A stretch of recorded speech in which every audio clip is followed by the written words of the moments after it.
ओम नमः शिवाय, जय सिया राम, हर हर महादेव। आज की वीडियो में मैं शिव शक्ति दरबार के नियमों के विषय में आपको बताने जा रहा हूँ।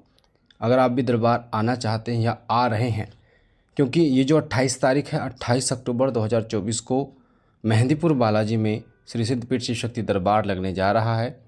और दरबार में आने से पहले क्या नियम होने चाहिए, क्या आपको लेके आना है, क्या चीज़ें महत्वपूर्ण हैं, इस विषय पर पूरी जानकारी इस वीडियो में आपको मिलेगी।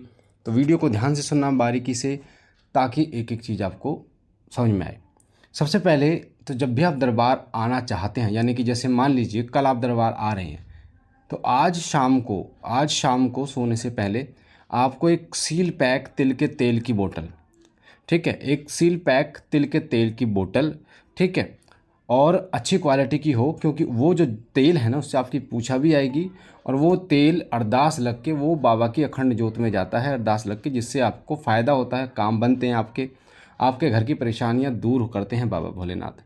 तो एक अच्छी क्वालिटी का, चाहे आप कितना भी लाओ तेल, उससे फ़र्क नहीं पड़ता, पर क्वालिटी अच्छी होनी चाहिए, है ना, भगवान को हम अर्पित कर रहे हैं। तो एक सील पैक तिल के तेल की बोतल पूरे घर में से एंटी क्लॉकवाइज घुमा के श्री सिद्धपीठ शिव शक्ति दरबार और अनिल भैया को साक्षी मान के बोलना है कि जो भी सकारात्मक या नकारात्मक शक्तियाँ हमारे घर में हैं वो सब इसमें आ जाएं। और फिर उसको आपको घर के मंदिर में रख देना है। सुबह जब आप आओगे, तो सुबह आपको जब दरबार आओगे तो दरबार में उस तेल की तिल की बोतल को लेके आना है। और एक चुटकी घर से मिट्टी लेके आनी है अपने घर की।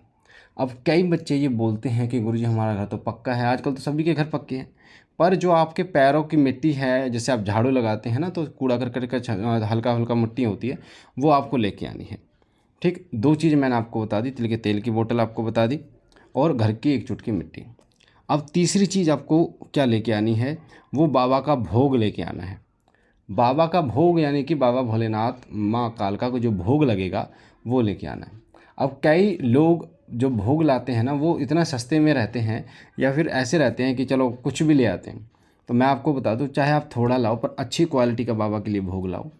जो भोग आप, जो चीज़ आपको पसंद है ना, वो लेके आओ, ताकि बाबा को वो भोग लग सके। हम भगवान को जो अर्पित करते हैं वो सबसे अच्छी से अच्छी चीज़ अर्पित करते हैं।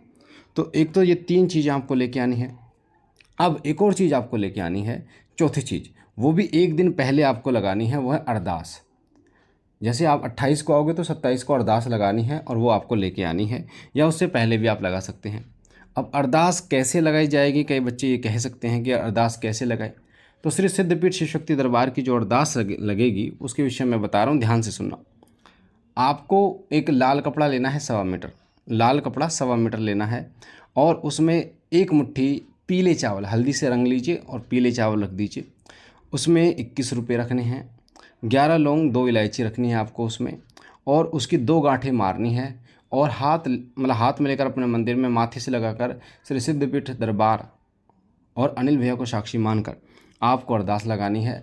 इस अरदास में आप अपनी 2 इच्छाएं बता सकते हो, जो भी, जैसे बच्चों की शादी की कोई दिक्कत चल रही है, या घर में बरकत नहीं हो पा रही है, या आपके घर में कोई नेगेटिविटी की दिक्कत है, भूत प्रेत आदि की दिक्कत है, कोई भी ऐसी दिक्कत या कोई असाध्य रोग है जो नहीं जा रहा, तो 2 इच्छाएँ आप बाबा के सामने, 2 गांठें आपने लगाई, 2 इच्छाएं बता सकते हो अपने मंदिर में, और उसको रख देना है अपने घर के मंदिर में।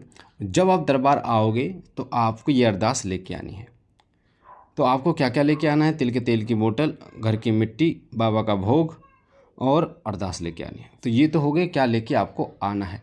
दरबार बिल्कुल निःशुल्क है, दरबार में कोई चार्ज नहीं लगता है, निःशुल्क दरबार है, कोई पैसा आपको दरबार में नहीं देना होता, ना कोई फ़ीस देनी होती है, ठीक है। बाकी हम लोग कोशिश करते हैं बाबा के आशीर्वाद से, आज्ञा से, हम आपके लिए क्या कर सकते हैं, चाहे भोजन की व्यवस्था हो, चाहे जल की व्यवस्था हो, या किसी भी तरीके से। अब नियम क्या है वो सुन लीजिए।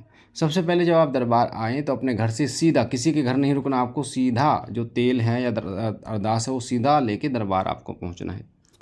आप धर्मशाला लेते हो वहाँ रुक सकते हो, ठीक है, पर किसी के घर नहीं रुकना, सीधा आपको दरबार आना है।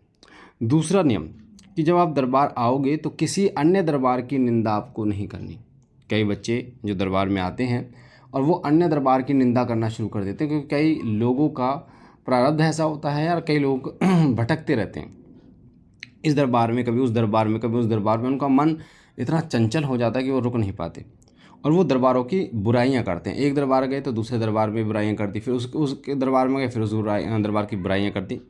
तो आपको तो दरबार में आप किसी की भी निंदा ना करें, किसी दरबार की, किसी भगत की निंदा बिल्कुल भी ना करें, ठीक है। अगर आप निंदा करते हैं तो इसका मतलब आप दरबार की निंदा करते, दरबार में बैठकर ही, तो आपकी पूछा नहीं आएगी, आपके काम नहीं बनेंगे, ये 100% है, ठीक है। उसके बाद में जब आप दरबार में बैठे रहेंगे तो बाबा से चित लगाएं, बाबा से अरदास लगाएं, ठीक है, दरबार में, और अपनी समस्या को मन ही मन बाबा से विनती करके बोलें और हृदय के साथ बोले, भाव के साथ बोले। क्योंकि श्री सिद्धपीठ शिव शक्ति दरबार एक ऐसा दरबार है जो निःशुल्क भी है और जिसमें सभी के काम बनते हैं। ऐसी ऐसी बीमारियां, ऐसी ऐसी जो काम है वो बनते हैं, लोगों की बीमारियां ठीक होती हैं जो शायद कहीं ना हो, ठीक है। तो वो बाबा की कृपा के कारण ही होता है। और जब आप हृदय से बाबा से प्रार्थना करेंगे तो 100% आपका काम होगा। तो ये थी नियम जो मैंने आपको बताए हैं। तो मुझे आशा है जानकारी आपको अच्छी लगी होगी। पहली बार चैनल पे हैं तो चैनल पे लाइक कीजिए, चैनल को शेयर कीजिए वीडियो को, ताकि और लोगों तक ये वीडियो जाए और उन लोगों तक ये वीडियो पहुंच सके।